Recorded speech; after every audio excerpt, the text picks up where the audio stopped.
तारीख 20 दिसंबर दिन शनिवार। मैं हूं पूनम सेन। आप सुन रहे हैं द लेंस का न्यूज पॉडकास्ट राउंड अप, जहां होंगी खबरें देश दुनिया की और आखिर में होगी खबर खास। पश्चिम बंगाल के नादिया जिले में घने कोहरे के कारण प्रधानमंत्री नरेंद्र मोदी का हेलीकॉप्टर ताहिरपुर हेलीपैड पर उतरने में असफल रहा। कम दृश्यता की वजह से हेलीकॉप्टर कुछ देर मंडराने के बाद कोलकाता वापस लौट गया। प्रधानमंत्री ने वर्चुअल माध्यम से परिवर्तन संकल्प सभा को संबोधित किया और मौसम की वजह से व्यक्तिगत रूप से उपस्थित न हो पाने पर लोगों से माफी मांगी। अपने संबोधन में प्रधानमंत्री ने तृणमूल कांग्रेस पर तीखा हमला बोलते हुए ममता बनर्जी की पार्टी पर अवैध घुसपैठियों को संरक्षण देने का आरोप लगाया। उन्होंने कहा कि तृणमूल विशेष गहन संशोधन यानी SIR का विरोध कर रही है क्योंकि वह घुसपैठियों का समर्थन करती है।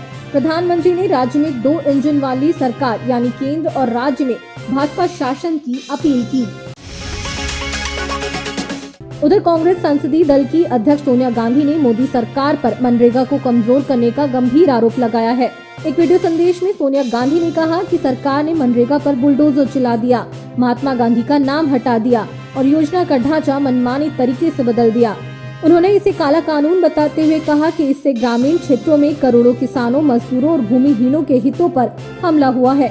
सोनिया गांधी ने ऐलान किया कि लाखों कांग्रेस कार्यकर्ता इस कानून का देशव्यापी विरोध करेंगे।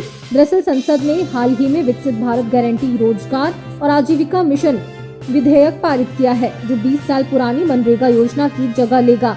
विपक्ष ने इसका जोरदार विरोध किया, जबकि सरकार का दावा है कि नई योजना पुरानी कमियों को दूर करेगी। भारतीय खाद्य सुरक्षा और मानक प्राधिकरण यानी FSSAI ने देश भर में अंडों के नमूने एकत्र करने के निर्देश दिए हैं। ये कदम सोशल मीडिया पर वायरल एक वीडियो और रिपोर्ट के बाद उठाया गया है, जिसमें कुछ अंडों में प्रतिबंधित एंटीबायोटिक नाइट्रोफ्यूरॉन के अवशेष मिलने का दावा किया गया था। नाइट्रोफ्यूरॉन का इस्तेमाल पोल्ट्री में पूरी तरह बैन है क्योंकि इसके अवशेष स्वास्थ्य के लिए जोखिम पैदा कर सकते हैं। FSSAI ने ब्रांडेड और अनब्रांडेड दोनों तरह के अंडों की जांच के लिए राज्यों को कहा है। प्राधिकरण ने ये भी स्पष्ट किया कि अभी केवल जांच चल रही है, अंतिम रिपोर्ट आने के बाद ही स्थिति साफ होगी। फिलहाल देश में उपलब्ध अंडे खाने के लिए सुरक्षित हैं। बांग्लादेश में इंकलाब मंच के प्रवक्ता शरीफ उस्मान हादी का शनिवार को राजधानी ढाका में भारी सुरक्षा व्यवस्था के बीच अंतिम संस्कार किया गया। उनकी मौत के बाद देश में हुई अशांति के मद्देनजर हजारों लोग संसद परिसर के साउथ प्लाजा पर जुटे। अंतरिम सरकार के मुख्य सलाहकार मोहम्मद यूनुस ने अपने सलाहकार परिषद के सदस्यों और सेना प्रमुख जनरल वाकर उज्जमान के साथ जनाजे की नमाज में शिरकत की। यूनुस ने जनाजे से पहले संक्षिप्त संबोधन भी किया। आपको बता दें कि शरीफ उस्मान हादी को पिछले सप्ताह अज्ञात हमलावरों ने गोली मार दी थी। हालत गंभीर होने पर उन्हें इलाज के लिए सिंगापुर ले जाया गया था, जहां कल उनकी मौत हो गई थी, जिसके बाद से बांग्लादेश में हिंसक प्रदर्शन देखने को मिले। अभी भी वहां हालात तनावपूर्ण बने हुए हैं।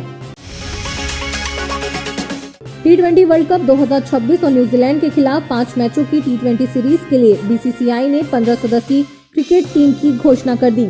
सूर्य कुमार यादव कप्तान बने रहेंगे, जबकि अक्षर पटेल को उप कप्तान नियुक्त किया गया है। सबसे बड़ा झटका शुभमन गिल को लगा, जिन्हें टीम से बाहर कर दिया गया। चीफ सेलेक्टर अजित आगरकर और कप्तान सूर्या ने टीम कॉम्बिनेशन को इसका मुख्य कारण बताया। गिल फॉर्म में नहीं चल रहे थे और टॉप ऑर्डर में विकेट कीपर की जरूरत पर जोर दिया। ईशान किशन की शानदार वापसी हुई है, जो घरेलू T20 में धमाकेदार फॉर्म में थे। संजू सैमसन और ईशान दोनों विकेट कीपर शामिल हैं। रिंकू सिंह मिडिल ऑर्डर में लौटे हैं, जबकि जितेश शर्मा बाहर हो गए हैं। ये टीम पहले न्यूजीलैंड के खिलाफ 21 जनवरी से शुरू होने वाली सीरीज खेलेगी, जो वर्ल्ड कप की अंतिम तैयारी होगी। T20 वर्ल्ड कप 7 फरवरी 2026 से भारत और श्रीलंका में होगा।